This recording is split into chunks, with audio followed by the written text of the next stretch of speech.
Hey guys, I wanted to talk to you about going custom or semi-custom and building up a hardtail. Either a single speed like I've done here or a geared hardtail like my Hey Duke. I don't really buy bikes complete anymore. I buy the frame.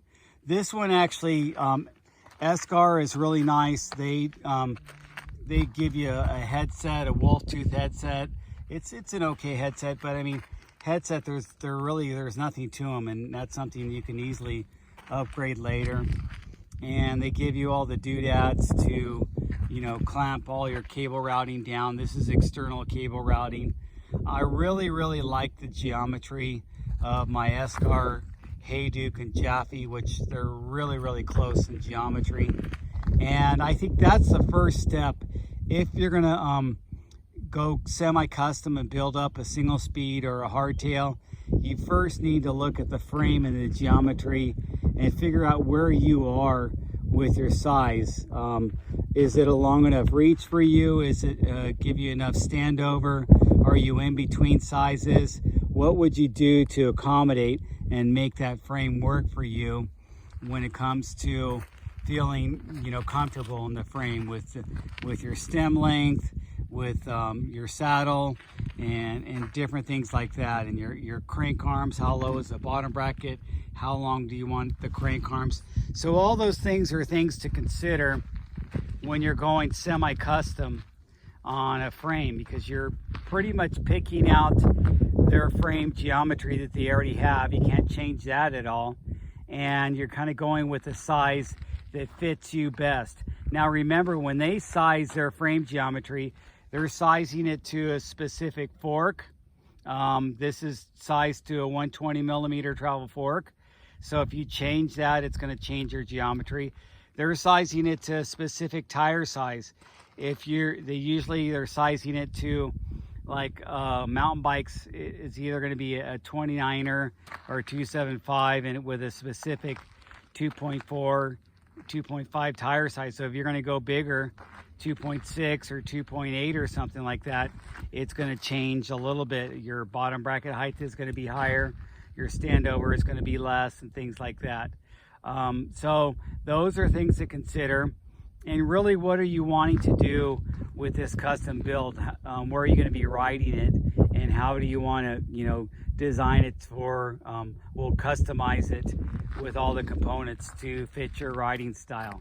I have been riding for a long time, and I like feeling the trail. I don't need my trail kind of whitewashed, so I'm good with hardtails. I like it, kind of beating me up, but to kind of compensate for that, I like really wide rims with bigger tires. It kind of gives me that cush that I need in the rear end. And then my rigid bike obviously has no cushion in the front end, but this has that nice comfortable Fox fork with 120 millimeter travel. I got this bike because I wanted this dropper post, and I wanted to be able to have a dropper post and with a single speed. And then if I would have done that with my 7 Sola, I would have had to get the real expensive the RockShox Access dropper post, the wireless one, and then I wouldn't have a fork. I wanted a single speed with a Fox fork. I like Fox forks, but I mean, other forks are really nice. I think Cane Creek and MRP make some really nice forks if I was looking for an alternative. I'm not the biggest fan of RockShox forks, but some guys and my friends have RockShox. They really like them. DVO is another brand that I really like as far as forks, so I would probably choose a DVO, a Cane Creek, or an MRP before I would choose a RockShox, but that's just me. But I've just kind of stuck with Fox for many years. If I get tired of them, or I'm partying out my bike and selling it, a Fox fork sells like in one day. They're really easy to resell. Anyway, that's how it sits. And then I obviously customized everything there is to this bike as far as the parts, and that's why I call it a semi-custom. You could choose a lot of frames out there. You could choose a steel frame, an aluminum frame, a carbon frame, or even a tie frame, and get one that's, you know, semi-customizable, where they give you a specific geometry, either, you know, small, medium, large, or even extra small or extra large, and whatever fits you. Think about how you're going to build it up, what might change it, what the original geometry specs are based on, and talk to your friends about it, or even hit up Steve with Hardtail Party and get a consultation with him. I think, you know, given, you know, in hindsight, if I had somebody like Steve to talk to in Hardtail Party, I would have made some different decisions with my full custom bikes, or even this one I kind of knew before I was getting into it. I had a better idea, but with my original bikes that I bought like 20 years ago when I went custom, I didn't understand everything, and I wish I had somebody like Steve around. Of course, he was probably only, you know, 15 years old back then. But anyway, that's my advice. Pick out a frame that you like, take a look at the geometry numbers, and then start looking at the parts and what's working for you, what you're experienced with, and what type of trail riding you plan to do with this bike. This is a 66 head tube angle, but that 66 is based on a 30% sag. So it's more like a 65 head tube angle. So those things are, you know, I think 65 with a 120 or a 130 millimeter fork is really the perfect hardtail numbers as far as head tube angle and fork travel.